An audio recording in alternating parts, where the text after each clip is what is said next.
So welcome to the auditorium.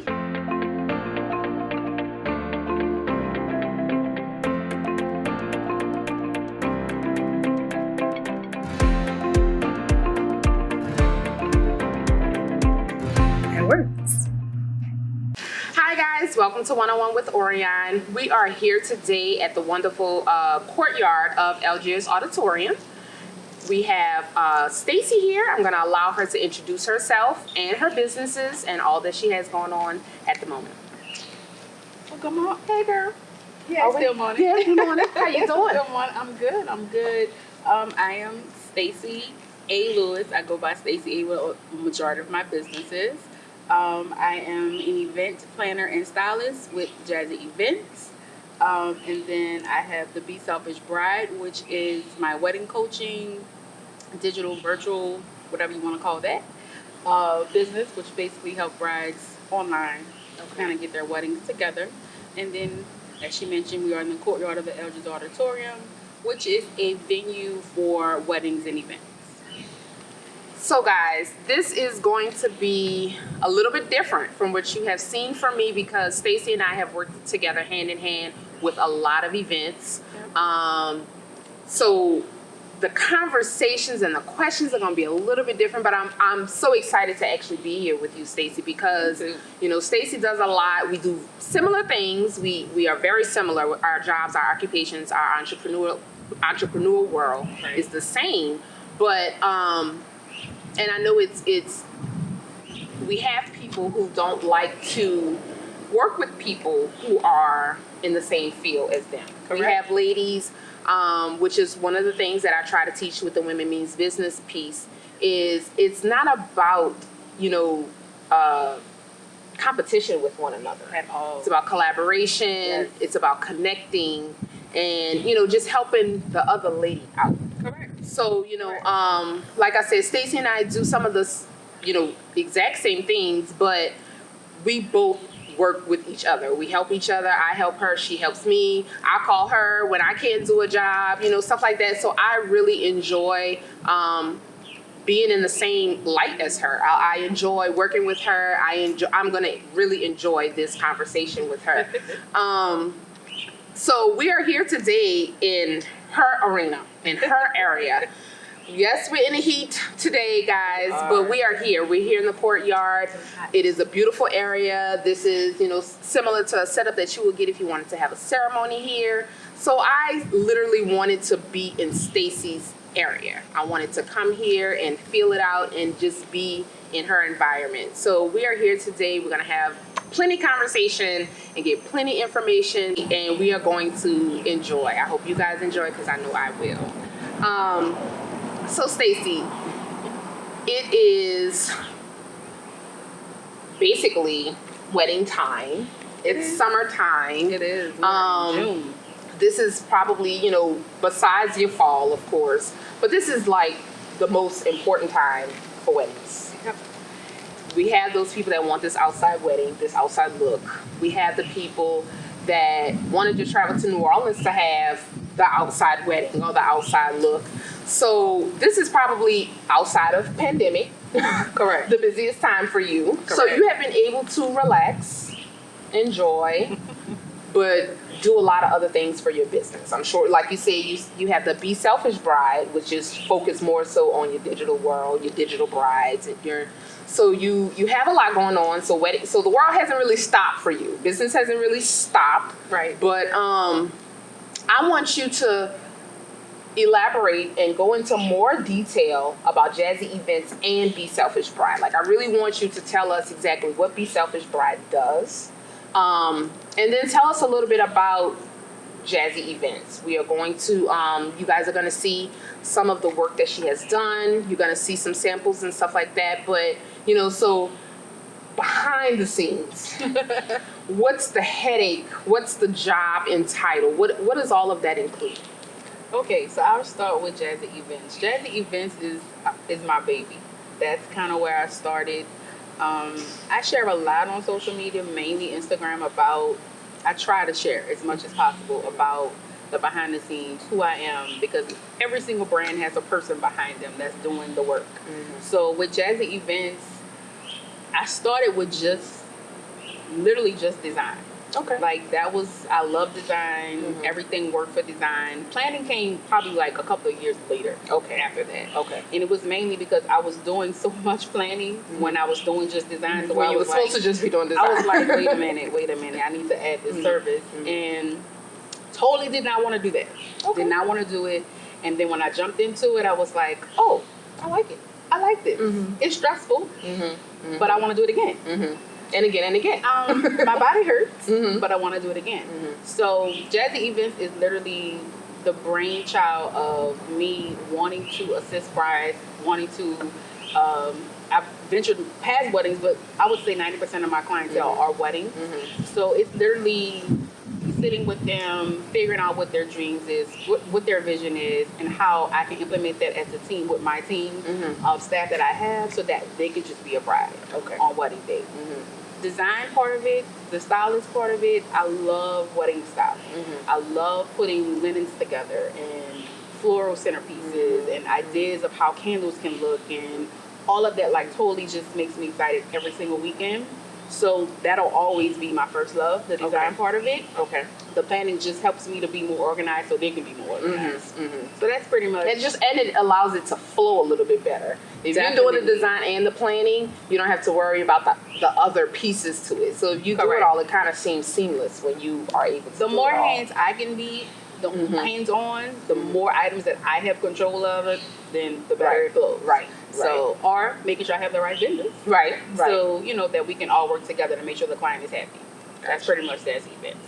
The Be Selfish Bride actually is an idea that came about 2 years ago, maybe 2-3 years ago, about literally just giving brides tips. I get clients or potential clients to reach out to me all the time, and they want me to basically be their planner online. I'm like, you got to pay me for that. I can't give you this stuff for free. And so, but me being me, I'm always answering questions. And we tend to do a lot for free, but we do. And so I'm like, okay, let me kind of put that to the side and kind of do something separate with that. So it really started off as a blog to kind of just be in cool, like, coordination with Jazzi Events, but then it kind of just totally spiraled into something totally different. So I kind of put it to the side, was just too busy with Jazzi Events in the auditorium, and then pandemic happened. And it went from 0 to 1,000. And it's crazy because in January, I really said, okay, let me figure out what I want Be Selfish Bride to be. And then, you know, figure it out, strategize, and then get it rolling. So I started doing little bitty things in January, doing my little research. Okay, pandemic happened, and now just pushed it right in. It forced me to literally be that virtual wedding coach. So that's what I name it. The Be Selfish Bride is basically a wedding coach online. Okay. So I'm able to talk to clients, talk to brides, give them advice, give them tips. I do a different topic every week. Like this week it was wedding budgets. And I just give them a slew of information on what you should be doing with that particular topic. I do a virtual online live session on Wednesdays, which is Wedding Wednesday in our world. So it's called Wedding Tips and Sips. So we literally sit down. I don't think I heard that one, girl. In front of the camera on Wednesdays, and I normally start with what I'm drinking. Last night I did it. I had a watermelon vodka. That was my drink last night. I have to try that. But and then we just talk about whatever the topic is. So that's pretty much Be Selfish Bride. Okay. So see, I didn't know that. Like, I've been working with Staci for a couple of years now, and I did not know. I knew that she had Be Selfish Bride, but I did not know the details of it. So cool. That's amazing. So are you getting a lot, especially with pandemic, and especially because you're out more, do you see that some of your clients are not just in Louisiana? Are you getting some other? Definitely, especially with the Be Selfish Bride, because with that, it is certain products, not that many yet, but a certain products that I do sell in regard to, like, I have a wedding cost checklist. So they're able to download that and able to use that at their leisure of managing their budget. So, but yeah, a lot of my clients for Be Selfish Bride are current clients in Louisiana, but literally more than half of them are around the country. Okay. So recently, Staci and I got a phone call from a high school here in the city, and they wanted to make their graduation magnificent. We had you know, the pandemic, we couldn't have more than 5 people in the building at a time. And, you know, all of those different things. Everybody knows about everything that was going on with, you know, pandemic and having large events. So this particular school in New Orleans decided that they wanted to give their seniors a well-deserved graduation. They wanted their seniors to still feel it, to still experience it. And, you know, so they called Opulent Productions. And at the time, you know, I have 3 kids at home. And so when they called me, I said, okay. I said, Opulent Productions can definitely make it happen. But I definitely knew who the first person to call. You know, so I called Jazzi Events. I called Staci and said, Staci, we got a job and we got to make it. We got to do it. And she was like, okay, you know, let's go for it. I was like, but wait, you agreeing on something that you haven't even heard what exactly it's going to be. And she was like, whatever, what you got, Orion? So needless to say, the graduation was a 5-day event from 8 o'clock in the morning to 5 o'clock for those 5 days. And what they did was 1 graduate every 15 minutes. It was amazing. So, you know, when they told me that idea, I was like, okay, we can work. You know, we can make it happen. When I called Staci, told her about it, Staci was like, okay, I think we could do it. And she was like, as a matter of fact, we can do it. We got it. You know, so we literally had probably like a week to get it together. Staci had a week to get it together. And she executed it. It was amazing. It was beautiful. I mean, when I tell you, some of the kids, some of the parents, you know, of course, I think the parents trusted the principal. She knew that the school was they knew that the school was definitely going to provide, but the kids did not know what to expect. And so sitting there, you know, and seeing some of those kids' faces when they walked in, you know, it really felt like they were at a graduation. They were at a graduation, but they felt like they were at their normal graduation. But I said all of that. I brought all of that just up to ask Staci, you know, how did, you know, we have our normal weddings. Yep. You know, we have that person that calls and say, I want to give my mama a 80th birthday party. Yep. Or we have that big anniversary party. So, you know, as event planners and coordinators, we are used to those responses. We are used to, you know, the normal bride, oh, I love it, you know, crying and all of that. You know, after you see it 40 times, you're like, okay, she's about to cry. I know what it is. But when you get 17 and 18-year-olds who don't know what they're about to walk into, as a business owner, how did you feel about that? Because I know me, like, you know, I wasn't there the whole time, the whole 5 days, 8 to 5. But the few times being there, seeing some of those kids, it was like, oh, you know, teary-eyed. But what really took the cake was when I saw the video. When the school sent me the video, the one that was on social media. Yeah. When I saw that video, I mean, it just wrapped it all up. You know, so how did you feel? Because that was a different reaction than what we normally get. Yeah. That was a different crowd of people than what we normally have. So how did you feel? How did that make you feel as an entrepreneur? Man, it's like, I did that. Like, sometimes you blow your mind with some things that you don't think you can do or didn't imagine doing. Mm-hmm. And I think when you told me graduation, I'm like, okay, well, right, I'm not really going to anything. Tell me what you're looking for, and then that's generally my process. Like, what do we need to get done? Right. What is the client's vision? Right. What do they want to see? Like, what are their expectations? And so once you kind of gave me that, I kind of started to, you know, pull my little resources, what I need to do.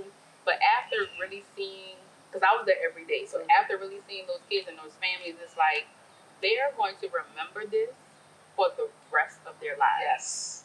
It wasn't your normal graduation. It wasn't your normal graduation, but to me, it was better. Mm-hmm. Because when you sit at a graduation, you have hundreds of kids, and it's like you see the parents in the stadium, and then it's like everybody making noise, and you may can hear your mom, you may not. Right. But when it's just you and your family, and your mom is there to see you really receive that, change that pass over, like it's a more personal experience.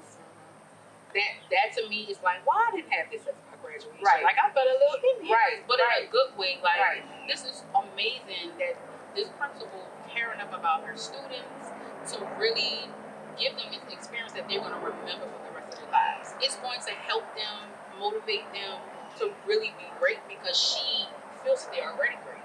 So I felt that energy. It was awesome to be a part of that. Like those kids are I think that showed, being a parent of a teenager, you think kids don't appreciate nothing.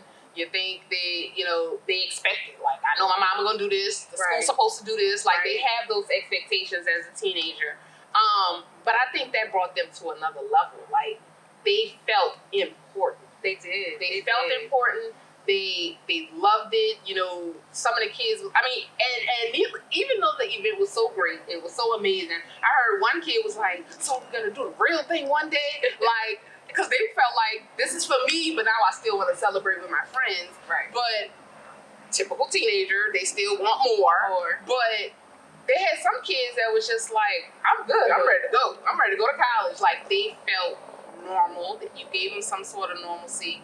And, and Jazzi Events did that. And since then, Opulent Productions have gotten many calls from other school leaders that want to develop that. But I mean, honestly, if you don't have the right vision, if you don't have the right heart or the same heart as that principal did, it's not gonna be the same. It's not. You can't duplicate that because you see it. Like, she genuinely created that. This is what I want for my students. They came to us to say this is what I want. Right.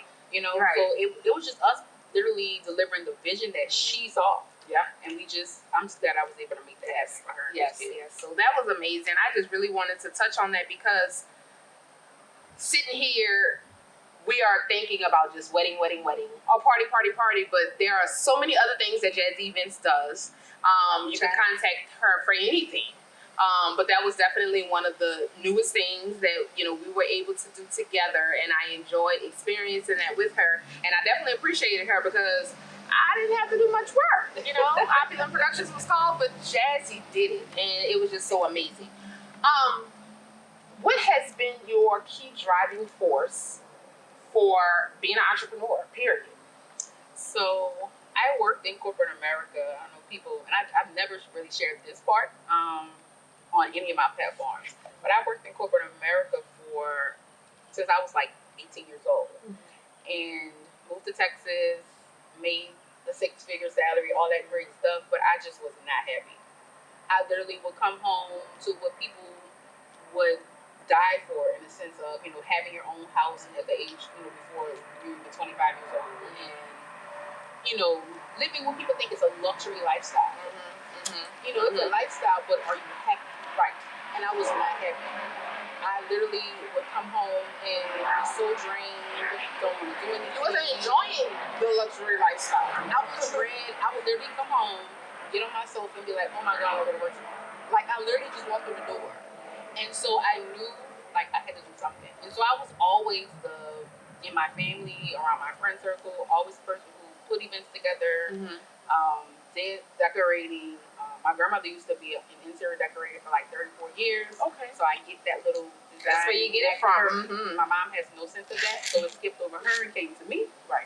And so I've always been into design. Never then not thinking that I would, do the business. And then one of my coworkers was getting married, and she was like, I know that you could do this. Like, I need you to decorate my wedding. I was like, what? I'm like, I don't want to do that. And she was like, no, I know you can do it. And so I literally did her entire wedding for free. Never again. Because that was a lot of work. I literally did all of the decor and I claimed it. No. Completely for free. Completely for free. But that one free event probably showed you, that's what I want to do. It did. It did. It really, shook my wedding industry book. Like, it was like, wait a minute. Like, I did this. I ain't really had no team. I did literally her entire wedding, so that kind of pushed me into it. And from there, I did events on the side. They loved her wedding. Literally loved her wedding. I literally did about maybe 3 or 4 other weddings in that particular company that I worked for. And it was like, okay, yeah, now I need to make it a business. Right. So I literally sat at my husband's desk one night and was like, this is going to be my business card. I'm going to order these. This is my logo. I created all that literally in like a day. Ordered them. And then it started with Jazzi Occasions. Okay. Was the name of the business. Okay. And then it kind of evolved to what it is right now, which is Jazzi Events. But left corporate America officially like 2011, 10-ish. Okay. And moved back home and like, okay, I'm gonna give New Orleans a try. I want to do it in my city. I've been doing it in Texas for a little while, but I want to actually move home. We are the city for events. Right. Like, I don't care what nobody says. Right. We are the city that people want to come to and get married in. Yes. Period. And Yes. so I said, I'll give myself a certain number of years. If I make it where I want to make it within a certain amount of time, then I'll stay. If not, I can always go back to my corporate job. At least I know I've tried. Right. And I put my all into it, and it just wasn't for me. I never went back. So I'm a full-time entrepreneur that I totally love it. It is definitely hard work. It is more hard work than I was in corporate America. But at the same time, I'm it's happy. still something you love. When I literally do an event on a Saturday, it's like, oh my God, my feet hurt. My head hurts. And it's like, okay, the next day I may sleep. And then on Monday, it's like, okay, plan it again. let's go. What's the next event? Let's Right. prepare. Let's make sure we have everything we need. So that lets me know that no matter how tough it gets, how hard it gets, when I fluff that dress for that bride that walks on that aisle, that literally gives me the energy to keep doing it every single weekend. What would you say, it takes being a wedding planner, being a coordinator? We get those phone calls of those brides that I don't need no coordinator. I just want to ask you for advice. I don't need no coordinator. I just want to know what you think. Social media has all of us believing that we are florists. Yeah. We are photographers. Oh, yeah. We are the coordinator. Social media really has us believing that we can do all of it. Until they do. So, how do you compete with just the person? Not, just the person who's calling this the bride themselves, because right now they're just the bride. They're not your client. Right. They're just the bride that wants to call and get your advice or tell you, I could do it. I just wanted to ask you this, or I wanted to ask you that. Right.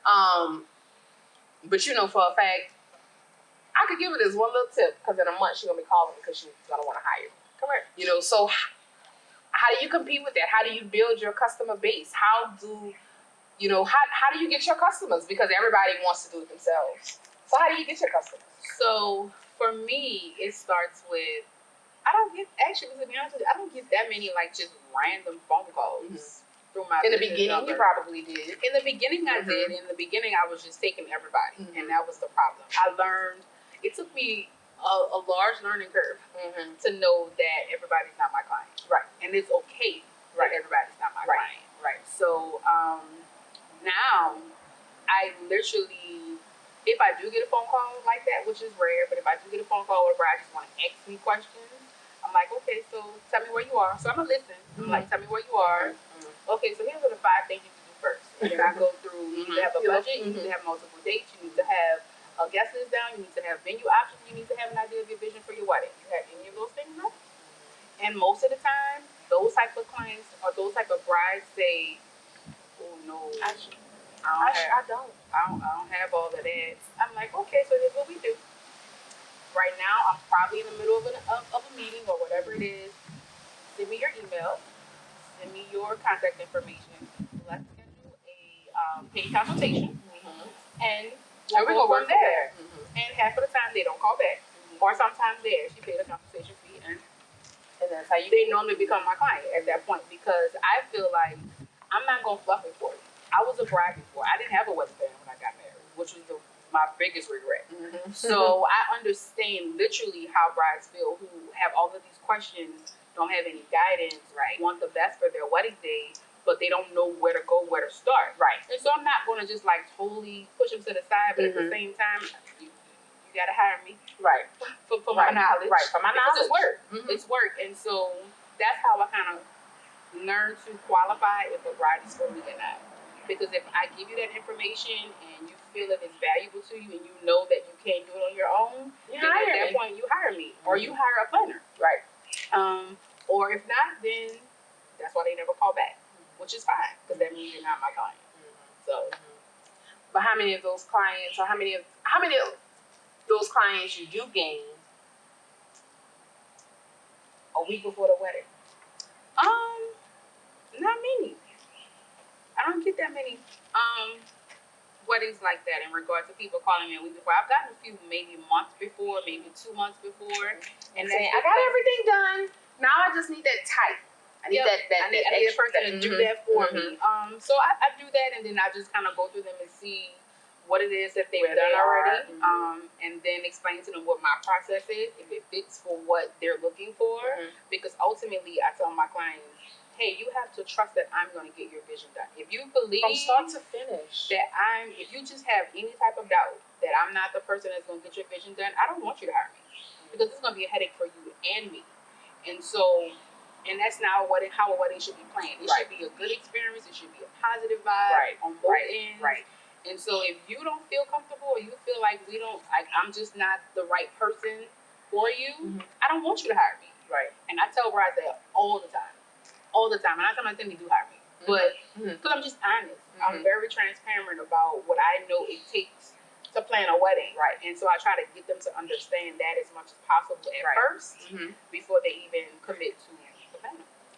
So Staci, tell me, being a mom, a wife, 3 businesses. I'm not a mom. You're not a mom. I'm not a mom. I don't know why I thought you were a mom. No. Now y'all, that just goes. All we do is work. Talk about this. We work. That's what we We do. work. So I always thought you were a mom. Okay, so you can juggle these 3, because Lord, no, it's a lot. These three I'm trying to roll with the 3 children. I respect you mothers. Well, wife. We were just talking earlier about mom, caretaker, helper of mom, businesses.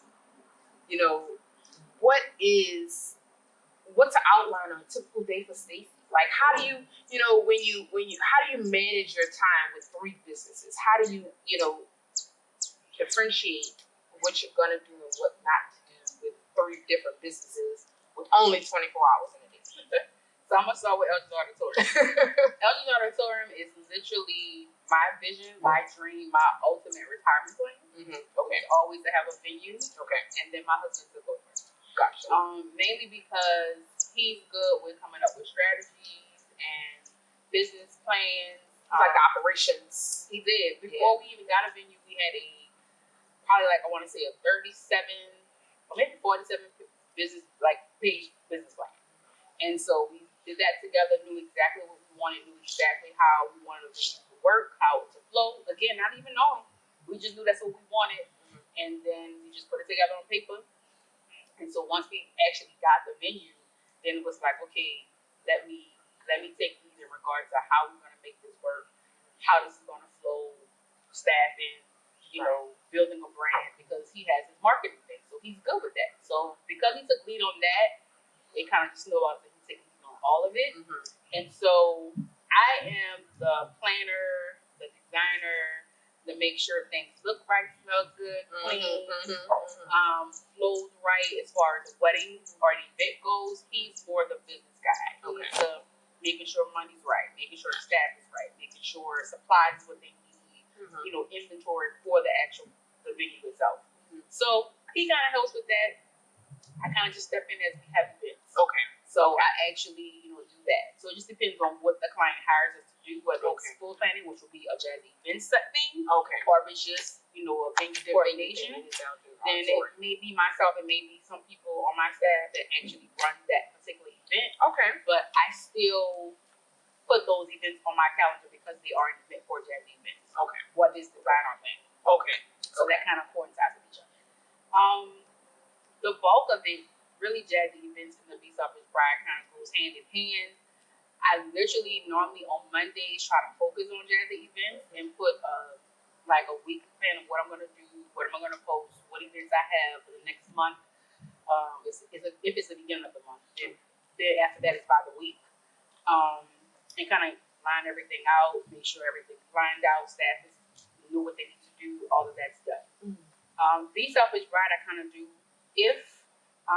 now I've been doing them on Sundays, but of course pandemic. But I probably have to change that to Tuesdays. But normally on Sundays I sit down and figure out. I already know what my topic is going to be for that week. So now it's just figuring out my posts, what I'm gonna do, and just getting that business together for the week. So I do that 5 a week to be self-prescribed. So because I don't have children, these are my babies. My businesses are my babies.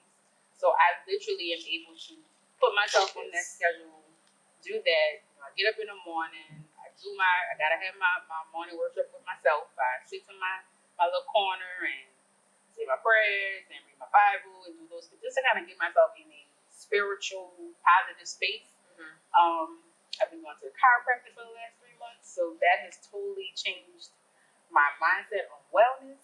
Wow. So I literally do something with stretching, exercise, every single day, and then I start my day, whatever I'm gonna do for businesses are. So. What do you think, how do you, I know I just heard you mention that your husband and Mike actually has a marketing business as well. So right. I would assume he's hands-on with the marketing of all 3 businesses. Yep. So I guess you don't even have to ask that question as far as like, how do you market yourself? I'm sure he takes care of it all. He does. He's a website builder, website designer. Okay. But we fight. I'm sure. Because I have to have my vision a certain way. He's like, no, I need you to take off the white hat. Right. Like, I'm the marketing guy. You are my client. Like, I need you to take that hat off and listen to what I'm saying because I know what I'm talking about. Which he does. But again, as a business owner, and I have just my way of how I want things to look. Right. And so I have to literally step away sometimes, like, to let him do what he do. Right. Give him my input just like I would if he was any other marketing person, and then let him do what he does, and then say, okay, I want to change this. Right. And so just like you said, that Friday has to trust you. He got to trust the man, girl. Yes. So I do that. So he does the website. He does all my social media, ads, anything to do with marketing. That's it. What has been, if there's been, fear with your business? Like at some point, especially with the pandemic, I'm sure we probably can answer that question a million times, a million different ways. Yeah. So I guess that this would be a twofold question. Before starting your businesses, before actually putting your foot out in that water, what was the fear that you may have had? And then, of course, with the pandemic, when the governor got on the TV and said, no nothing. Yes. No weddings. Yes. No parties. And you can't touch nobody. You can't be around nobody. What was that fear? And how did you overcome it? So the first fear of dipping my toe into the business, again, I mentioned earlier about me coming from corporate America, having a consistent, well-paying job. So for me, it was a fear of, I have all of these bills. If I do this full time, how am I going to pay for that? I don't have anything concrete. I don't know where this income is going to come from. So for me, at first, it was more income. Like, where did that go?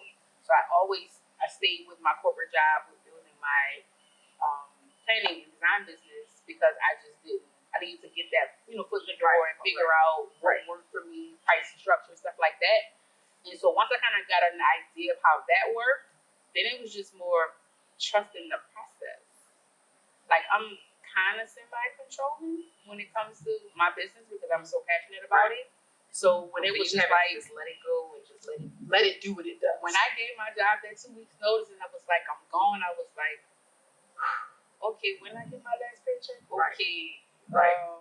When's my next event? Like, it was nerve-wracking for me because I'd never done that before. I've always had a job. Like, from the time I got out of high school, I've always had a consistent income.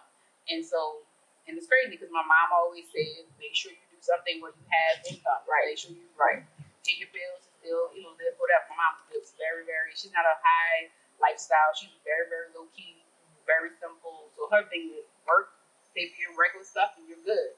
My dad, on the other hand, was no, be an entrepreneur. He's always told me that. And I was like, I don't know how that works.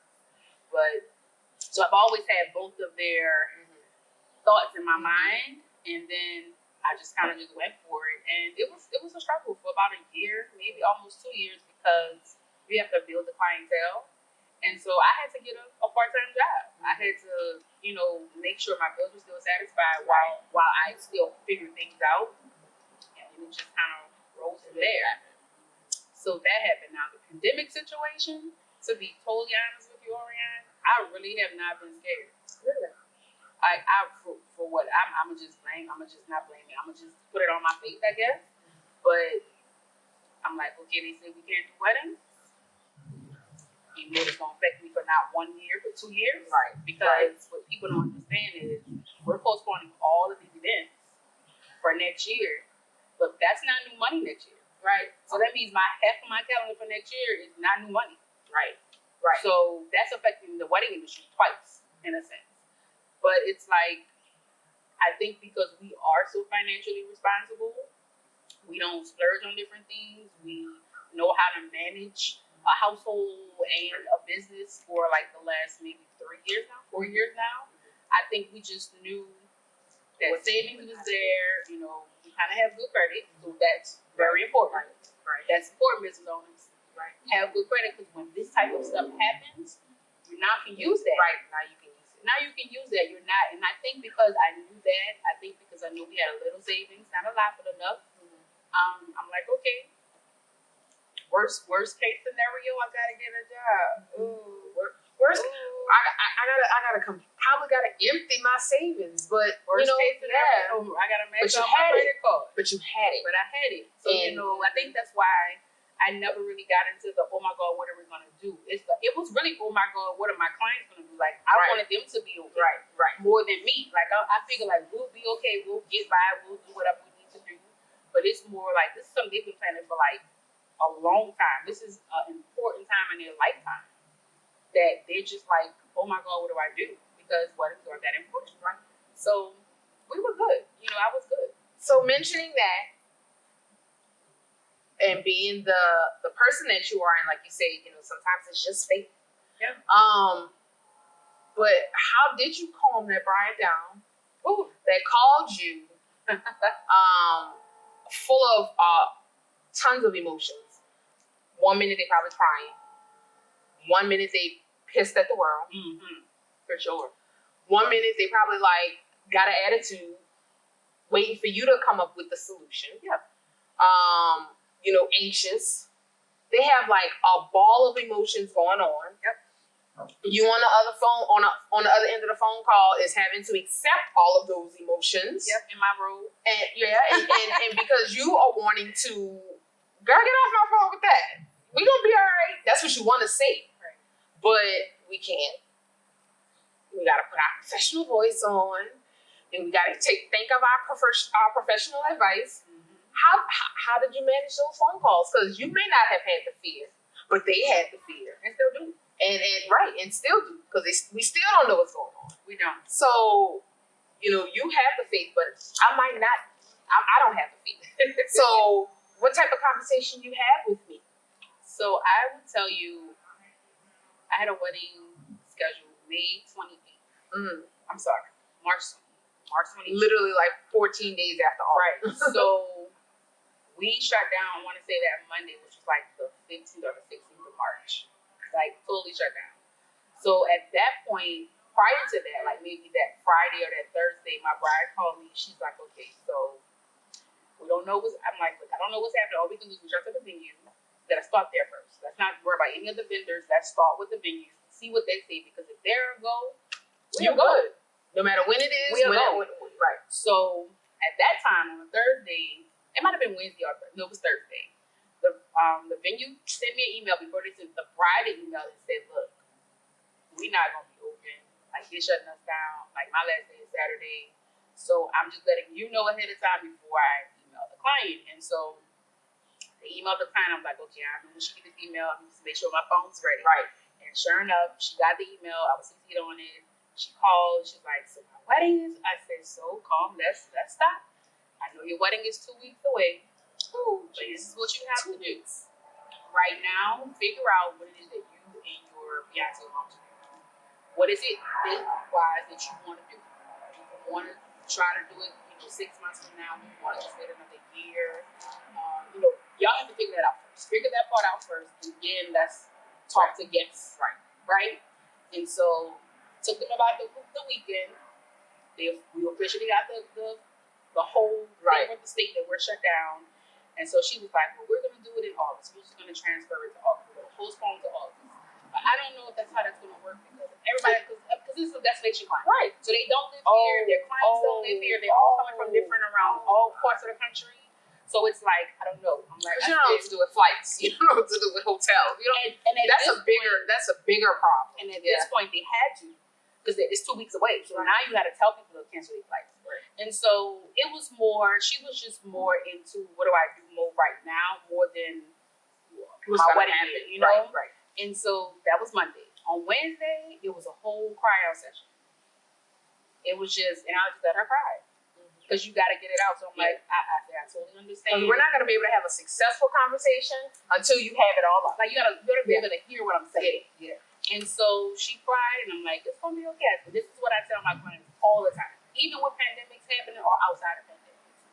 All of this other stuff is all extra. If you are not legally married, it's just an expensive party. So you need to focus on what is the main thing. Right. What exactly is it that you want? Is it about the getting married, becoming husband and wife? Correct. Or is it about the party? Correct. Because you can totally, get married tomorrow if you want to the courthouse, and then we do the party later. So ultimately, as long as you become a wife and he becomes a husband, Right. that is the ultimate goal of everything. Right. And so once I kept drilling that inside her head, she's like, you know what, Staci, you're right. Because it's not like nobody canceled on you. Like your photographer can cancel, your planner's still here, your floor's still there. It's just a matter of now changing things. So once she kind of understood that, got that through, Then she we were good. she was good. All the rest of my clients, it was pretty much the same back and forth. They have to get through their emotions. But I went right back to that. What is important? Right. One of my clients was like, I want to get married. They literally got married on the day they were supposed to get married. Got married that day because their courthouse at that time, now we're talking May, where they live. They were able to physically get married. They're legally married, so their party will be in November. And so that's just what I've been focusing on setting my bride. Yeah, I have as a matter of fact, my October bride here, one of her, she was just like, if they tell us we can't have our wedding, if we still in pandemic or whatever, and just so happen we can't have our wedding, she said, that's perfectly fine. I'm going to have it next year because that date was important for her. Yeah. That date, it was significant to them. It was important to them. So she was like, I don't care. She's like, actually, that date next year is like on a Monday. That's when I'm going to get married. I've been telling people that too. Like, she's like, that's when I'm going to get married. And I'm okay with that. Right. Yeah. Right. And she's like, and I'm okay with that. And she's like, and I'll just have the party at a later date time. So she's probably the calmest bride I've ever dealt with. I love those. Oh my gosh. She's like, okay. Universe, send me more of those. The world sugar? Okay. Wow. I have not one of my brides said that. Girl, I mean, she was like, for real? Okay. And I was like, well, what? Okay. She is so calm. The only thing she was a little worried about was her guest number. Yeah. And so, she was like, if we do have the wedding in October and my numbers have to change, she was like, I need to know that right now because I need to tell all these people who ready to party, half of y'all can come. So that's the only thing she was really worried about was her numbers. Other than that, she was like, oh, I can't have it. All right. I love those clients. She was like, oh, they told me we gotta wear a mask. Oh, okay, it's gonna be cute. Like, she was really fine. And so I was like, girl, I need to make you like 20 more times. Yes. I'm sure Duplicate her. Right. Her this way. Right. A person like Staci and I would like to have 52 of you. We could have one for each Saturday of the year. We would be fine. So yeah, so she was good. So would you? Your girl. I'll be looking for weddings to schedule. Come here, bride. Where are you? If you were like that. But yeah, Correct. she was great. So, but it sounds like you handled it well. You're prepared. I tried. And you're good.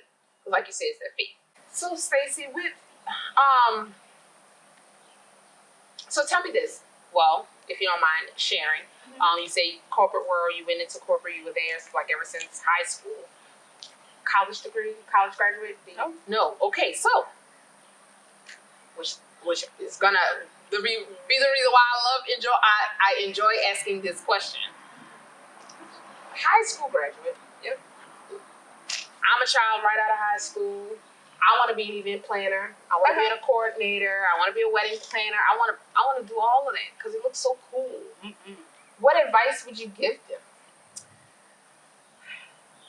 This is what I should have done probably had I had time. Found somebody who was doing great in the industry, reached out to them, and asked them, could you work for free? Don't ask them for no internship or paid one. Like, you genuinely want to learn how to be an event planner. And just be honest, because I've gotten so many people that want to like, oh, I want to work for you. Oh, I want to work for you. And I'm like, okay, so tell me what you like about event planning. Tell me what you do when a bride cakes fall on the ground. What you gonna do? Ooh, girl.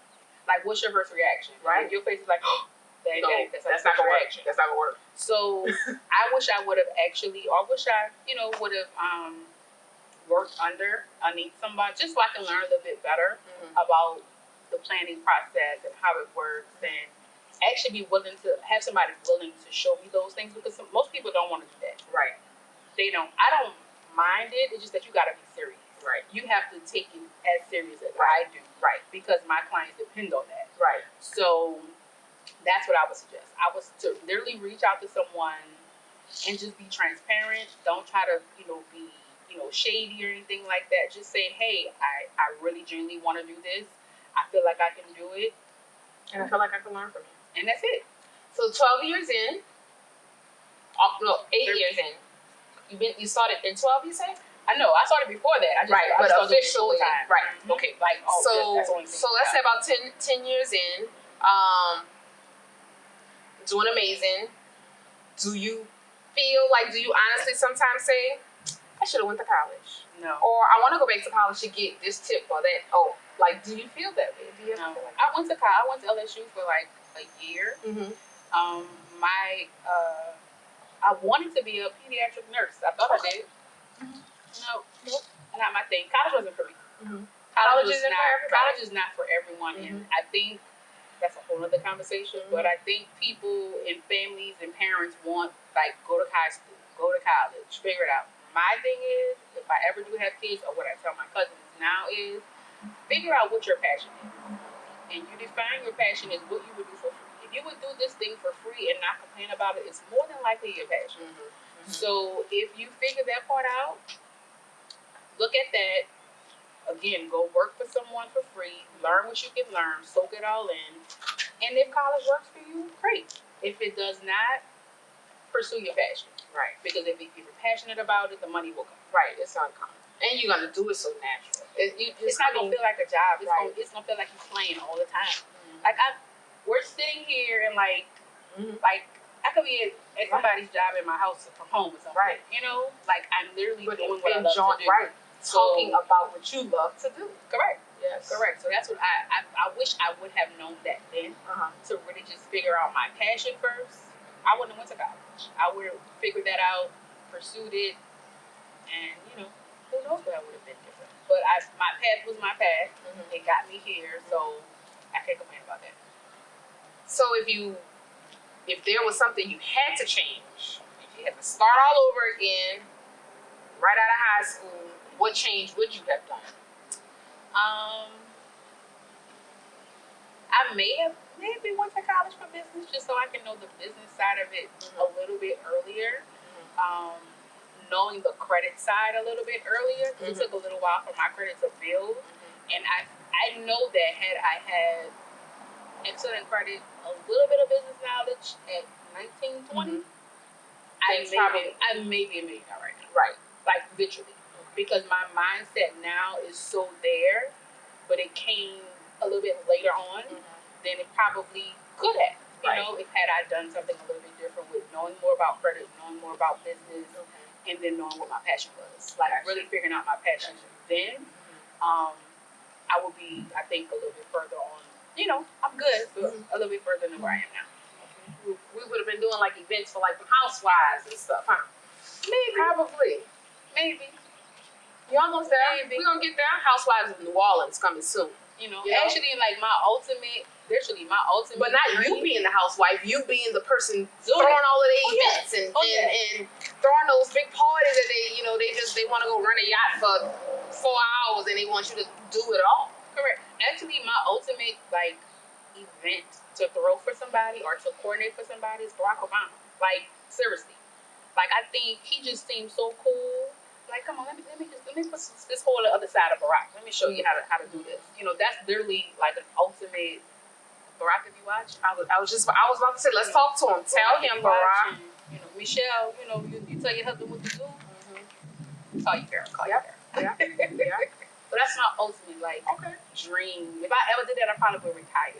Really? I'd be like, you know what? I fulfilled. I'm done. I'm good. I'm gonna live off my credit. Nah. I'm here for it, girl. Yeah, I'm gonna sit back my and say, I knew that girl. She said she was going I'm gonna be like, Orion, I need you. Come on. Let's do Okay, this event. that's even better, girl. Oh, look at us. Yes, Let's do that's cool. That's cool. That's our goal, y'all. All right. We gonna. What's today's date? The 11th. The 11th of June June, 11th, 2020. 11/27. We marking it. Her goal. We're gonna help her get that goal. If you know somebody that knows somebody that knows somebody that know Barack, slide them on. Cause we gonna help her get that goal. We gonna get that goal. We gonna get it. All right. So what has been a satisfying moment? The most satisfying moment for Jazzi. Ooh, not Be Selfish, not Algiers, for Jazzi. What has been the most satisfying moment? Ooh, that's a good question. And you only can pick one. Because I know you probably got 1,000. Okay, so I must do something that's more recent because it's really, really more dear to me personally. With my mom's husband passing this past March because of the pandemic, because of COVID-19. He was very low-key, very humble, very big, tall man, but just the nicest, meekest person ever. And last year, he turned 65. And so my mom was just determined, like a year prior to that, like she was going to throw him a surprise for his birthday. And so I was like, don't give that man no party. That's not what he wants. He likes to travel, just go on vacation. She was like, no, he's never had a party in his entire life. So she wanted to give him a surprise party. So I'm like, all right, so we started planning a party. And he found out about the party because she can't hold no secrets. Like, it's just, I don't know what she did. And when he found out about the party, he said, I'm only going to agree to this because you're doing it. Because I know it's going to be, you're going to take in consideration what I like to do and what I want it to be. And so Shirley planned the party. He came. He had the best time, like, ever. And so I was able to get the right photographer, the right videographer, and she didn't want to pay for that at first. And so I made her put that in the budget to get that. And I'm so thankful at this point that she did, because literally almost a year to the day of his party passed. And so for me, I can look back at that and see all those crazy faces that he was making. And But you were able to give that to your mom. Able to give that to him and to him. Because he had never had a party. And he literally said he did not want to leave. He's like, wait, the party's over. It's over? I was like, you didn't. Y'all had it in the auditorium. So he probably was like, this your place. We ain't got the end. That's exactly what he said. I'm like, but there's a DJ that we have a time limit. There's a photographer every time. He said, well, we just gonna sit. We literally sat there probably like an hour or two after the party at the bar, had some little drinks, and just talked. And so that was generally probably the most, I guess, recently that I can think of fulfilling for me, because she has those memories to look back on. I have those memories to look back on, and I generally can literally remember how happy he was. For the party. For the person who didn't want the party. For the only party he's ever had in his entire life. So I think that's the most fulfilling. To be able to have given him that, just like that, you know, at the top of my head, because of my experience of doing it, it was fulfilling. So it wasn't about a bride. It wasn't necessarily a moment. You know, and I like people that are not selfish. You know, that moment could have easily been, I remember when I did this, or Your satisfying moment was making that man smile, making him enjoy. And it was a man, so it's hard to make men, you know, really. Especially him and you, and you would have to know him to know this. He would sit in a corner, and you'll just pass right by him, wouldn't even know that he's there. But let a second line music, a second line band come through. He would be in the middle of the dance floor, second line, like he's from uptown, which he is. So that's the only time his personality really shows. So I literally did a second line band to bring him in and to end the party because that's what he really loves. That's what And so that alone set the tone for him, and then it ended the tone for him. So he was like, "Man, it's over." Like, yeah, it's over. So yeah, that was satisfying. So as an event planner, that's usually what it's about. It's about the other person. It's not about what we done or what we can do or how we smiled or how much we enjoyed it. It's about making sure that client is happy. And you know, even though mom was the client, he received everything. Correct. He enjoyed it. So kudos to you for convincing mom. Yeah. I mean, for mom convincing him. convincing you to do it because you didn't even want to do it because you knew he didn't I want was like, no, he didn't want this party. She's like, we're gonna get it. So yeah. What key advice or key things that you would say is important right now while we're pausing, stopping, on hold, or whatever term we have to use it? You know, what key things would you suggest that an entrepreneur should be doing right now?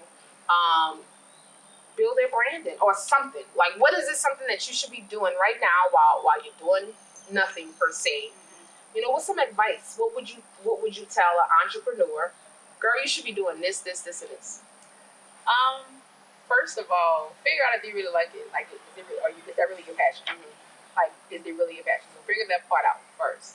And if it is, then I'm gonna go right back to figuring out who is the best at what they're doing. Look at that person. It's not to stalk them. It's not to copy them. It's literally to see what is working for that person that you know is the best in their industry. You have to learn. You're supposed to always be learning. Right. I'm always looking at who's the best in this industry so that I can say, oh, okay, maybe I can do that. That might help my clients here, there, the other, whatever. So figure out that's your passion. Look and see who's doing the most successful in your industry, in that industry, and then research and literally put a plan together. Step out on fear. Like, literally stop being fearful. If you literally stay inside, nobody knows anything about what you're doing, it's just a hobby. It's just an idea. In order from an idea to be just an idea, you have to put some type of action for it. So if that means just start to post, just start posting. You know, look and see what it is you want to do, what works for you, and just do something. Do something. Put a plan together, maybe an hour a day, or if that's too much, 30 minutes a day. Pull to your side to yourself and literally do something toward that goal every single day. And at some point, it'll snowball into something you wouldn't even imagine. It'll snowball to owning 3 businesses. Probably. Being successful, being out here in the heat, telling everybody about my business. This New Orleans heat in June, y'all. Y'all wanted these June weddings outside in New Orleans. Praise me to God. Praise me. Praise me. Well, Staci, we are finished. I enjoyed it. So did I. We probably could have talked forever. Yep. About all of the different Had we been events. inside, we Right. probably would have. Probably. With all of the events that you've had, I've had, bouncing ideas, all of that, we probably really could have been talking forever. So we're probably gonna have to have us a part 2, a series to be continued Inside. with one-on-one with Orion, to be continued with Staci. But you know, until we meet again, we want all of our viewers to know where to find you. We want all of our viewers to know how to follow you. You know, give them everything that they need to know about Staci, where they can find Staci, and also tell them, you know, when this pandemic is over, what you have that's about to hit them. Got it. Okay, so as you can see here, lovely. We're definitely on all social media platforms, mainly Instagram, because all of our Instagram kind of links to everything else. So it's at Jazzi Events, Jazzi Events, and then also the Be Selfish Bride, which again I do a live video about whatever that tip is for the week on Wednesdays. Wedding tips and sips, where we sit down, talk about that topic, and we do sip. And then Algiers Auditorium as well. And all of these have websites as well. So it's JazziEvents.com. It's Be Selfish, not the, but BeSelfishBride.com, AlgiesAuditorium.com. And all of those websites have more information on our services, what we do as well. The big thing is going to hit them, I don't know, just more Staci A. Just more. I've just been more active and more. I've had time to really hone in on what I really want to do. Not adding any more businesses, but the main thing that we're going to do because of the pandemic is more just small, intimate weddings. Like 50 or less guests. We have specials and discounts, and that's on AlgiesAuditorium.com. So that way you can have an amazing, intimate mini wedding is what we're calling them in the wedding industry now. Okay. In this courtyard or in the auditorium, whatever it may be. But that's our main focus for the rest of the year, our mini wedding. Okay. I like that. And like I told you guys, you know, we're probably gonna have us a to be continued, even though this is one-on-one with Orion under the umbrella of Women Means Business. So of course, we're all about women. We're here to empower women, network women, connect with women, and get them networking. But Staci is not just Staci. It's Jazzi Events, the Be Selfish Bride, but definitely Algiers Auditorium would not be Algiers Auditorium if it was not for her partner. So maybe one day when we come back, we can invite him. Jesus. Gotta be ready for the laughs. Gotta be ready to smile. Just gotta be ready for what he's gonna bring to the table. Yes. But with you guys' permission, we might be able to invite us a male on our show so we can see them. Them two, they work well together. They're a great team. They're an amazing team, and they are the reason why Algiers Auditorium has all of the events that they have. So I look forward to that. So you might have to talk to him, prepare him. Oh no, you're Staci, asking for a laugh hour. right. But you know, Staci, you always have to tell him, like, you can't say this, Yes. like, you can't do that. So we're gonna prepare him. We're gonna get him ready. Yeah. We're gonna ask our viewers if we accept some men on our platform. So we'll see. We'll definitely see. But if not, we will definitely have Staci back because Staci has a lot to offer and a lot to talk about. So we will definitely have Staci again. And if you are interested in being a guest, make sure you're following us on Instagram, both of our pages, Opulent Productions, or One-on-One with Orion, and you will be able to fill out a form interest form to be a guest here with One-on-One with Orion, powered by Real Entrepreneurs TV. Thank you guys for tuning in, and we look forward to bringing you another amazing show. Thank you and have a great day.